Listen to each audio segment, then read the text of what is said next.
Hello, and welcome back to Modern Software Management. Today, I want to talk about software development plans. Who needs them? Um, you don't always need a plan when you're working on software. I mean, it's you've got, say, a project that you're working on in your spare time. You're doing it for fun. You're maybe doing it for profit, but you've got a full-time job onto the side. It'll get done when it gets done. It's fine. It doesn't matter. You're a grad student like I was in early in my career. I just worked on stuff. There was no deadline for it really for most of the stuff I worked on. I just worked on it and I worked extremely productively and got other people involved. And we didn't need a big plan because there are no real external stakeholders involved at all. And so you don't much need a plan when there are not any external stakeholders. And generally, it's just going to slow you down. But it'll take as long as it takes is not a winning strategy in business, in the business world, or whenever you've got external stakeholders involved uh, whatsoever. So imagine this situation. You've got an idea for this terrific app, and you're willing to not work, to forego all your salary for, say, the next 6 months to kind of get to a revenue state on this thing. You can't do it alone, so you have a couple of colleagues that you worked for, but they're not in a position to take no salary. So they're going to have to take some kind of a salary, and you don't have the money to risk on that yourself, to spend on that yourself. You're poor, so you get an investor, a rich Uncle Charlie or whoever, and you ask Uncle Charlie to cover kind of the salaries of the two guys. Not the full salaries that they would normally get, but something just keep them alive during the 6 month period, and they'll get some kind of equity in exchange for that. And Uncle Charlie will get some equity, and you'll retain your 51% interest. So so you but the natural thing Uncle Charlie is going to ask is, okay, so how long until we start seeing some revenues? Because until you start seeing the revenues, the money is wasted, right? It's money down the toilet until there's any revenues, and until there's significant revenues, it's wasted completely. So Uncle Charlie is going to want to know when is the thing ready, and so you go to Uncle Charlie and you tell him 6 months. Uh, great, okay. So what do you base that on? You say, well, I just pulled it out of my behind. Software, it's super duper unpredictable. It'll take as long as it takes, and I guess I said 6 months because I figured you can't pay for more than 6 months of these salaries. I wouldn't want to ask you for that. And Uncle Charlie is like going to start backing away slowly from that, obviously, because if one of the risks is this thing that you've got in your head can't even be built in the amount of time that he has to help you, then all the money is going to be wasted. You're throwing kind of good money after bad. Or worse yet, you might come to him after 6 months and say, "Oh, I just need another 6 months, and another 6 months," and things like that. So and if you do say that 6 months, and you say, Uncle Charlie should ask, well, on what basis are you saying it's 6 months? Now, most investors, unfortunately, don't ask that, but they really should. Um, so here's the better approach if you're going to hit up Uncle Charlie. Uncle Charlie, uh, I'm pretty sure I've done my homework. I'm pretty sure it's going to take 6 months. Uncle Charlie says, how do you know that, Dave? Say, well, I like I say, I did my homework. I wrote out all the work items that we think we need to get done between the three of us for like a first milestone release. And we think we can do that in 3 months. And I'll show you my work in a moment.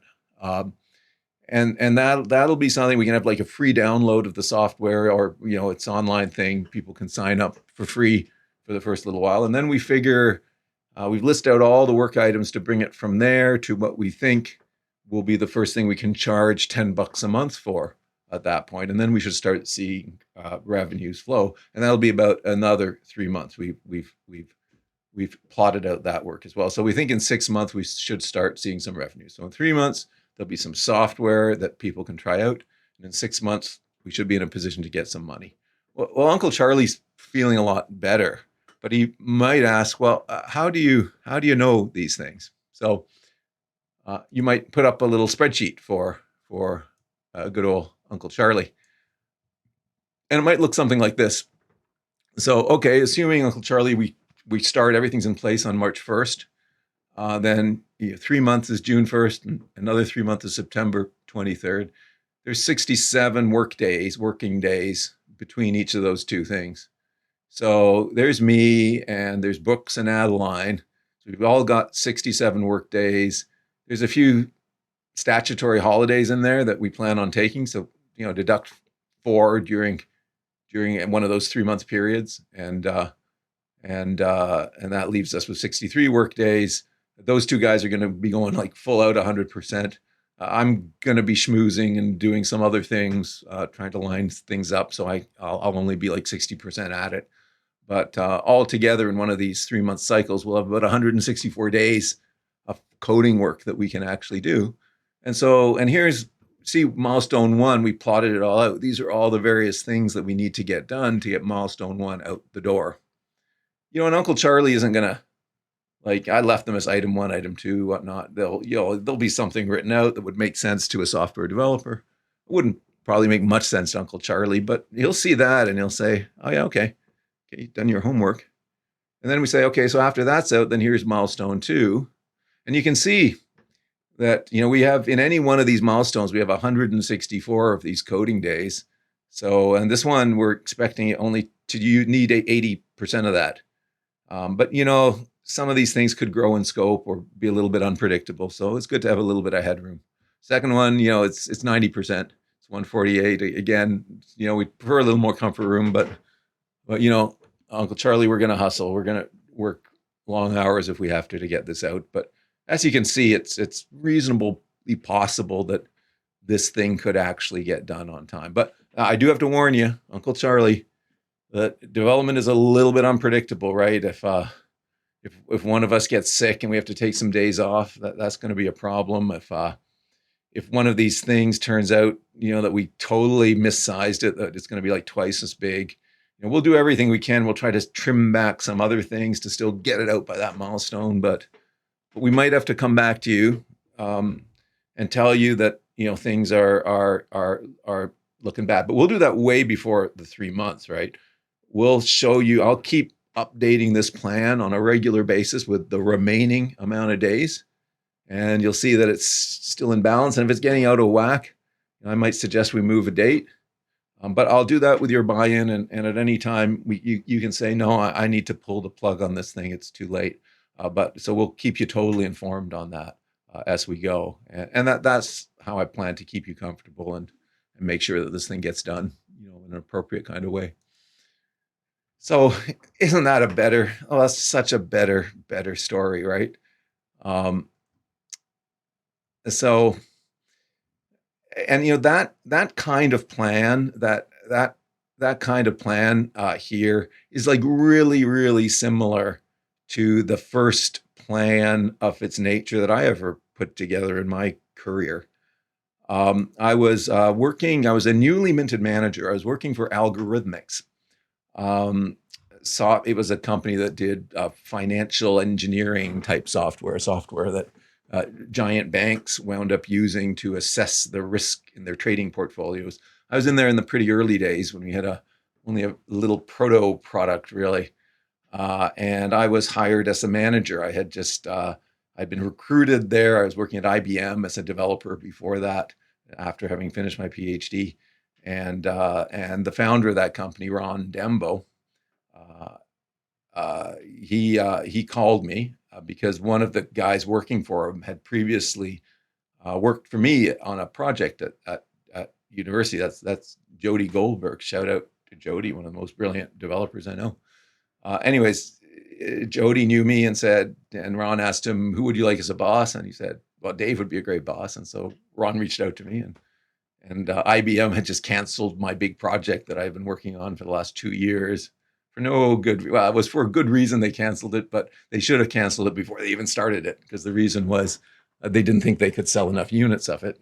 Okay, product management should have figured that out before we put our heart and souls into that thing, but I digress.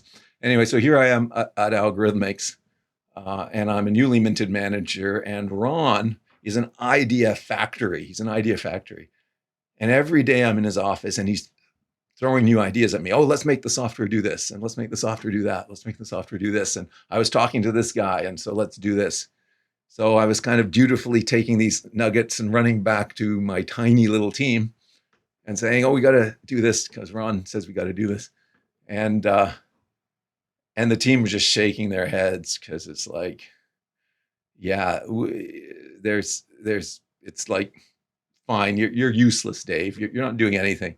You're not any kind of a barrier. We were just as good without you. Then Ron would just talk to us directly, and we just tell him no, and you're not even telling him no. So it's okay. So one day Ron is asking me to push this other thing in, and I say I'm at the end of my tether. I say, Ron, we can't possibly put one more thing in. I mean, you've asked for 5 things in the last 5 days, and we already had a huge, massive list of things to do, or we're going to get sued by our nascent little customers. And Ron looked at me and he looked confused. He said, well, what's everything the team's working on? I said, oh well, there's so much. There's a couple of things, and he was like looking at me. Okay, those are 2 things. No, there's a lot of things. Really, trust me. So I said, look, I'll tell you what, Ron. I'll get a list together for you, and I'll come back with the list, and I'll show you everything that we're working on. So I said, okay, great, you do that, David. I said, because I'm sure there's something we can not do and do this instead. This new brilliant idea he had instead. So I go away, and I basically go and I create a spreadsheet kind of like this. I had to go around to a bunch of different people and figure out all the commitments that we'd promised to various customers, semi-commitments, half promises, expectations, things like that, and all this kind of underlying work that needed to be done to stabilize the software. And I listed it all down in a big list and figured out how many coding days it would take to do everything that was on the list. And then I wrote down all the coders that we had available. It wasn't a list much bigger than this. And I threw myself a little bit on that list as well. And then I computed the dates I would need. And I said, oh my God, we got 2 years of work ahead of us. And most of the stuff was due in 6 months. And so, or less than that. So I chunked it up. I chunked it up into reasonable delivery dates. And then I came up to Ron with this nascent plan that basically it had the developers and their availability. I asked them, how many days are you really coding a day? Because some guys had other jobs to do, and some people were like chasing down bugs and weren't really coding new features. And they all told me, well, I generally get about 4 hours of real coding in a day. And so I put them at a half factor or something like that. So I did that work, and I was very proud of my spreadsheet. I brought it back to Ron as my justification of why we couldn't possibly do even one more thing. And Ron said, "Oh, this is very good work, Dave." And he looked down the list. And he said, "Oh yeah, no, I knew we were very overcommitted. Yeah, this item 3 over here. Yeah, item 3 over here. We don't have to do that." And I said, "No, Ron, we have to do that one. You, I think literally yourself, you promised it to the chairman of this giant bank." And Ron said, "Oh, don't worry, I'm having lunch with him next week. I'll tell him he's not getting it, and we'll do this other thing instead." It's like, okay, that's grand. Let's do that. That's fantastic. So that's what we did. We swapped something out and we swapped something else back in, and we had the first notions of a kind of a plan that we were doing. And so that's where I got the idea of the power of this thing. What I concluded from this was, we were. It wasn't that Ron. Everyone thought Ron was unreasonable because he just kept asking and asking for stuff. The unreasonable people was me, as the manager of this. I didn't have a full appreciation of everything we were working on, what our coding power was, when the reasonable dates were to get any of this stuff done. And I couldn't offer a list of things to trade off. But as soon as Ron got this high quality information in the form of this spreadsheet that took me, a couple of days, nonstop work to put together, As soon as he had this really high quality information, he could make really good business decisions. Like something I didn't know you could do, like take out that feature that I thought was like nailed in stone and everyone else did as well. There's no way you could take that one out. We'd get sued if that one came out. He could take it out and put in this other thing. And I found I like playing that game. That's a good game. That's a good game. I went back to the team and I gradually won the team over. And they said, okay, yeah, this actually looks reasonable. Wow, you're getting him to take things away. That's a first. That's never happened before. They always just thought he was unreasonable because he never took anything away. He only added things. But he couldn't take things away, if you see what I mean. He couldn't take things away unless he had the list of all the things we were working on and approximately how big they were, and then how big this new thing was. And then he could say, well, okay, this is a new, what's this add up to? 16, 17, 19. Okay, we got a new 20-day thing. Take out items 3, 4, and 5. They can wait and put in this new thing instead. So that's a great game. We can play that game all day long.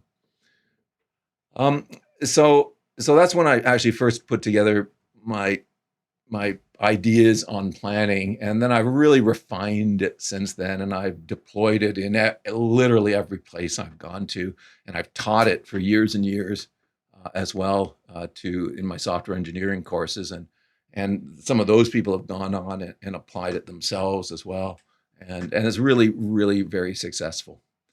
Um, another example where this comes up is say you're a bigger company, like a 500-person company, something like that, and you're going to the board and you're the top guy in software and you're invited to a board meeting.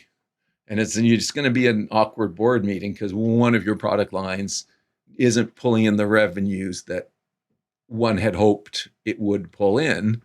And so there's some tough questions. Like, so is it a question of sales execution? Is it a question of marketing, of getting the word out? Does the product have the right feature set to be able to sell? And in this case, it was, the product was missing stuff that we thought was really needed for us to really be able to sell it. And so the board asks, so we say, oh, well, we've got a plan, and the product management, this is their responsibility. What are the features that are going to sell? He puts up a slide and says, well, these are, if we do this, and this, we can, make this revenue go up very sharply by this amount.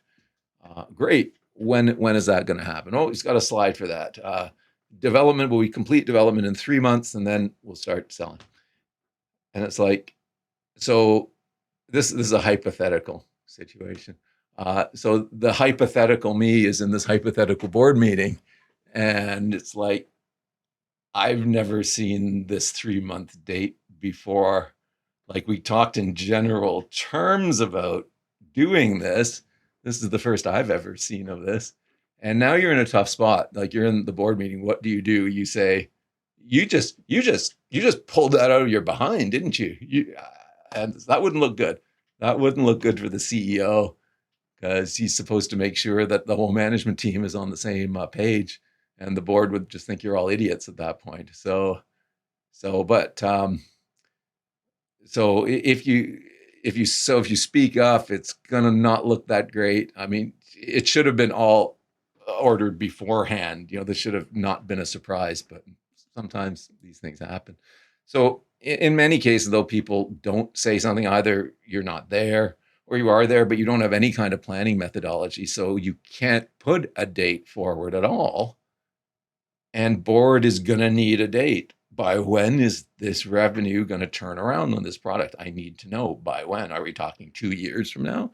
Are we talking 3 months from now? Like, when is it going to turn around? When are you going to have this stuff, whatever the hell it is that you need to make this revenue turn around? I need to know. These are these external stakeholders I'm talking about. These external stakeholders are the ones who need a plan of some sort. So, so what do you do? If I were in that hypothetical situation, I couldn't say nothing once that came out, because you follow what happens after that. Next board meeting, say 6 months later, there's another board meeting. They say, okay, so how's the revenue for this product going? And it's like, well, it really hasn't shifted yet. Those new features didn't work out. Well, no, actually, development is still working on those features. they were supposed to be done 3 months ago. Wait, let me bring up the last board deck. Yeah, it said right here, through 3 months from then. So that was 3 months ago they were supposed to be done. Oh, well, yes, but those developers, they're always late. And so, again, you can have two choices if you happen to be in that meeting. You either say nothing, which is essentially saying, yeah, my bad. That's not good. That's not good. You repeat that a few times, you're out the door. That's often how I got my next job, because the previous guy was that guy. And then I came in and I explained how we would not do that again through the planning type stuff. And then I got the job. So that's so yeah. So, or you can say, I wouldn't advise it either. You could say, no, you literally, we never gave you an estimate for that. You pulled that out of your behind is at that last board meeting. And that looks like, of course, really bad, because they'll turn to you and say, you were sitting right there when he said that and you didn't say anything. Yeah, exactly. So that doesn't look good either. What would I do in the initial board meeting? I would have to say something. I'd say something like, oh, mind you, just note that the dates that were put up there, those are product management's aspirational dates. We still have to make sure that we free up all the necessary resources and that we properly size the thing to see if it can be done within that time frame. But yeah, no, that's the ideal time frame that we'd like to get to. While thinking, total nonsense. Where do you ever get that? But you'd say something like that, which is the best you could do in that situation. But of course, the way better thing is not to be in that situation to begin with, to come into that board meeting. A well-functioning executive team comes into that board meeting completely aligned on everything. So anyways, those things happen. So, you need a plan, but you don't need to you won't get punished if you don't hit the plan. That's been my experience, because it's a target. It's not a commitment. If sometimes businesses have to make commitments, like you make a commitment to a customer that a certain feature is going to be here on a certain date, and hopefully that's not all of your dev resources. Hopefully that's a smaller number, and then you pad the heck out of that date to give yourself plenty of elbow room in case something goes wrong, and you commit the smallest thing possible for the longest date possible. That puts a pin in your plan, and then everything else has to revolve around that pin. But in most software companies, that's a tiny fraction of your plan.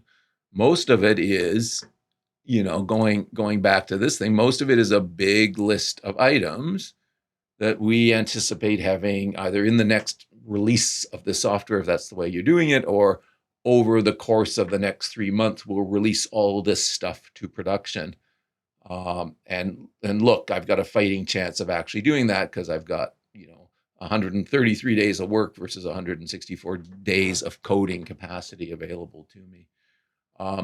But like I say, this isn't a commitment to do all of these things in that time period. This is a target. This is the plan of record, and it's a living plan, because things can change on this side, right? Coders might disappear. They might not be as productive as you thought they would be. Items might grow in scope. When you code something, you realize it was a lot harder than we thought, or we ran into a problem, or you do the first version and you demo it to some people and they say, yeah, but that's useless like that. It needs to also do this, this, and this, and that increases the scope of it. And you can cope with some of that stuff by holding the date, by removing some other low-hanging stuff that nobody really cares about that much. But at a certain point, if these things become out of balance, you bring the stakeholders together on your executive team and you say, look, we got to do something. We either move that date out, or we take out some of these important things from here that are still not customer commitments, but we were all kind of counting on them. So we have to do one or the other of those two things.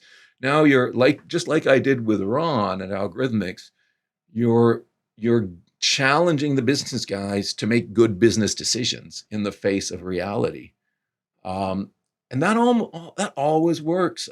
These are sophisticated people you're dealing with. They understand that software development is an uncertain business. You know, you're doing cutting edge stuff that's probably never been done before in many cases, and there's a lot of uncertainties. And you're collectively in the business of managing all of these uncertainties. That's your job as a software company executive team.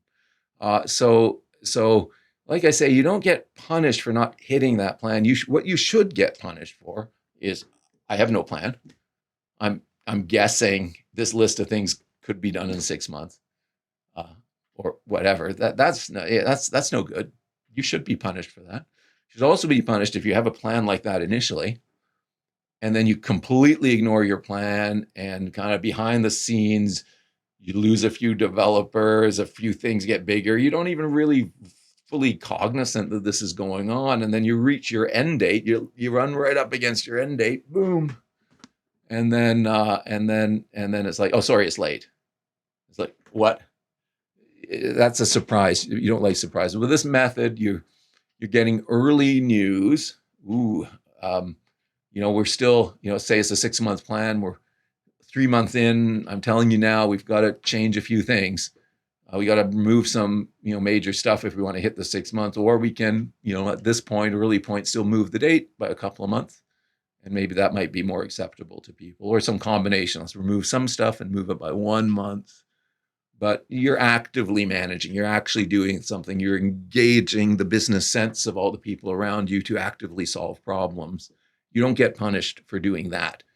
That you get rewarded for doing that. And like I say, if there's one thing that's been successful for me in my career, it's figuring that out early on and consistently applying that. So, like I say, whenever I'm going for a new job, often I was dropped in by a board of directors who introduced me to the company, or perhaps there was an executive recruiter and they said, I have the perfect person for you. And I'm interviewing with the CEO of the company, and they're complaining about the previous guy.